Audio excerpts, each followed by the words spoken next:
কুরবানি কার উপরে ওয়াজিব?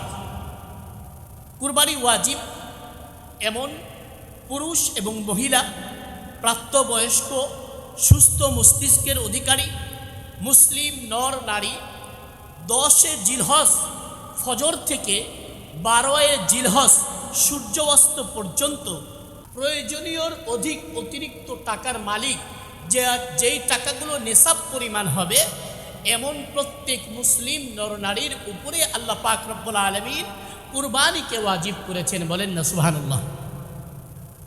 তাহলে 1 নম্বর সুস্থ ব্যক্তি হতে হবে, 2 নম্বর মুসলমান হতে হবে, 3 নম্বর বালেগ হতে হবে, 4 নম্বর মুকিম হতে হবে। মুসাফিরের উপরে কুরবানি ওয়াজিব নয়, কোনো নাবালেগের উপরে কুরবানি ওয়াজিব নয়, কোনো অসুস্থ ব্যক্তির উপরে কুরবানি ওয়াজিব নয়। 5 নম্বর তাকে নেশাব পরিমাণ মালের মালিক হতে হবে।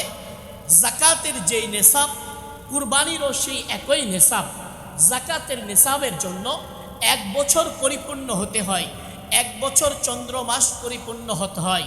তবে কুরবানির নেশাব 1 বছর পরিপূর্ণ হতে হয় না, বরং শুধুমাত্র 10 জিলহজ ফজরের সময় থেকে 12 জিলহজ সূর্য অস্ত পর্যন্ত এই সময়ের মাঝে যদি কাহার কাছে নেশাব পরিমাণ সম্পদ থাকে, এমন ব্যক্তির পুরুষ মহিলা উভয়ের উপরে কুরবানি ওয়াজিব করে দিয়েছেন আল্লাহ।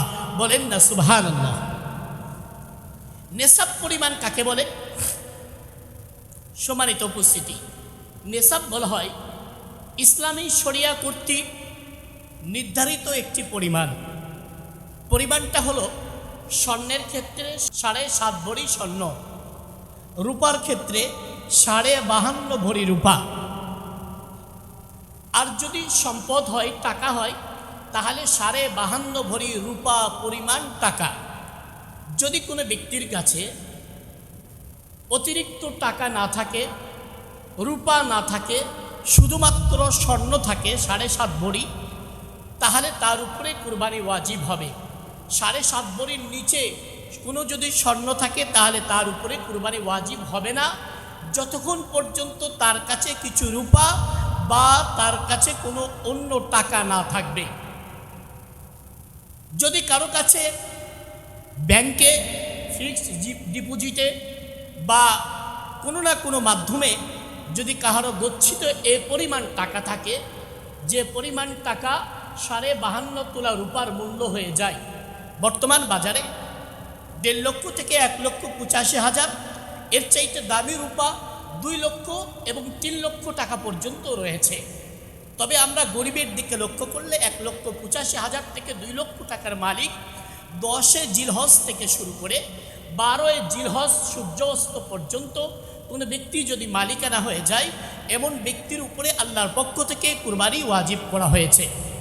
সম্মানিত উপস্থিতি, আমরা অনেকেই পুরুষরা কুরবানি করি, মেয়েরা কুরবানি করি না।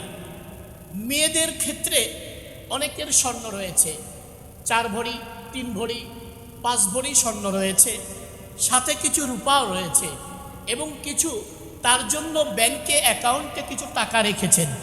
এই সব কিছু মিলে আমরা যদি লক্ষ্য করে দেখি, তাহলে 52.5 ভরি রূপা সমপরিমাণ হয়ে যায়।